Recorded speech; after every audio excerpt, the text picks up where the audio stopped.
Hello, hello, hello, and welcome to Old School Movie Review, where we review old school movies from the 80s and shit, or even from the 70s. Or we review new movies from an old school perspective of a guy that's 34 years old. 35 in June, oh my god. Anyway, today we're talking about It's Always Sunny in Philadelphia. This show has been around for a while. They're on their, I think, 13th season was the last season. And it's only getting better with time. Let me light this thing up and we'll get real talking about this show.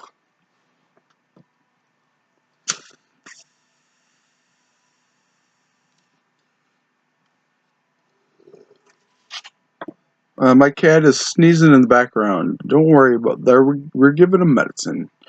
It's taking him all the work. Anyway, It's Always Sunny in Philadelphia. It's been around. It was originally on the FX network, and now it's on FXX, which is like FX is even more FX networks, like even more FX. It's FXX, and they can't show boobs or say curse words or anything like that, but they can do pretty much anything they want.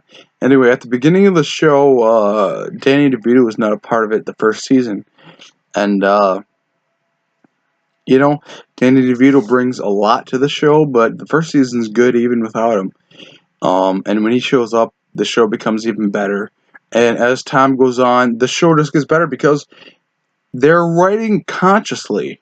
And the writing in the show is amazing because they snowball things. It's like they bring back jokes and they bring back references to older episodes. They reward you for being a longtime fan. They reward you for paying attention. And even little off comments characters say are references to older episodes, references to older jokes.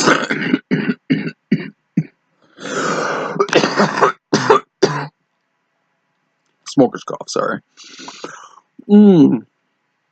So yeah, if you, years ago when this show was only on its third or fourth season, someone recommended me the show, and me and my brother watched it. We watched the first episode, and didn't like it. Hated it, actually. I hated how all the characters were constantly criticizing each other, cutting each other down, and didn't like it. But it takes time to grow to love these characters. And I do love every character, all five of them. Mac, Charlie, Dennis, Sweet D, and Frank. Of course, Frank Reynolds. All five of them are lovable in their own way. They all have flaws, many flaws, and the show highlights their flaws and it highlights their strengths, which they do have strengths, and sometimes in episodes they get to highlight their own strengths. There's an episode in, I can't remember if it's the 8th or 9th season, the gang gets held hostage or some shit like that, and that is like the perfect Always Sunny episode. It highlights each character's strengths and weaknesses perfectly. It shows what they would do in a situation where they're in a convenience store and they're getting held up. The cashier is getting held up. What would they do? What would they do? Mac, in his own mind, he fantasizes about becoming a ninjutsu master, and he takes on a whole squadron of ninjas and shit, and he dies and goes to heaven, and sits next to God in heaven and judges everyone else. That's his heaven. That's his fantasy. And in Dennis's fantasy, he gets along with the girl from the Storm episode, the newscaster from the Storm episode, and he recovers from a fatal head wound, and he falls in love with this girl, and then he abandons her at the end when she needs him. And then Charlie, he lives the movie up, and Frank, he just eats a shitload of hot dogs as fast as he can. It's the perfect episode. And Dee, she becomes a famous actress and marries Brad Pitt at the end. It's like the perfect Always Sunny episode. And if you're gonna judge the series based upon any single episode, it would be the gang gets held hostage, or the gang saves the day. I can't remember what exactly the title of the episode is, but if you've listened to me, you know exactly what episode I'm talking about.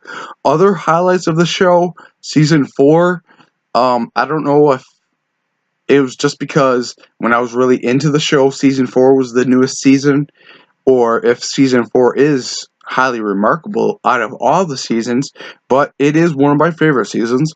And the 1700s episode is incredible. Sweetie has a heart attack. One of my favorite episodes where they do Day Ba Ba.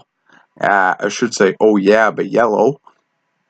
And of course, the Nightman Cometh, which I think over all the episodes, I think season 4, episode 13 or episode 14, the last episode of season 4, The Nightman Cometh, is my favorite episode of It's Always Sunny. It's a perfect episode.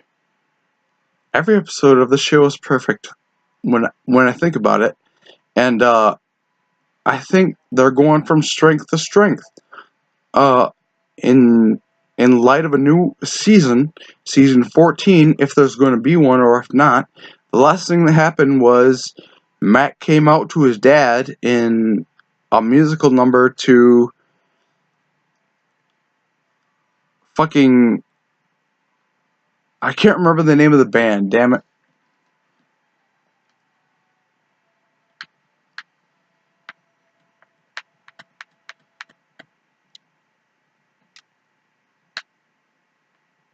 Sigur Rós.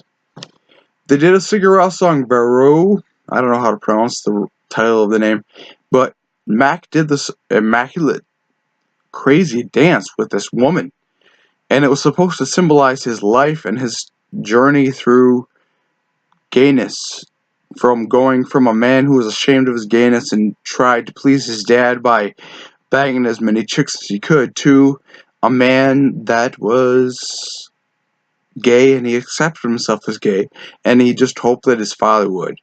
And his father walked out on the show, but Frank Reynolds, his surrogate father, understood Mac's dance. And that, I think, is the most important thing about that last episode of Always Sunny that has come out, is that Frank got Mac's dance. And Frank, even in the first episode he appears in, he talks about being a father to everybody. And he really is. And without him, I think the show would suffer. I think without any of the characters, the show would suffer. Glenn Howerton, I don't know what your deal is, but the show needs you. Stop playing games. It's like it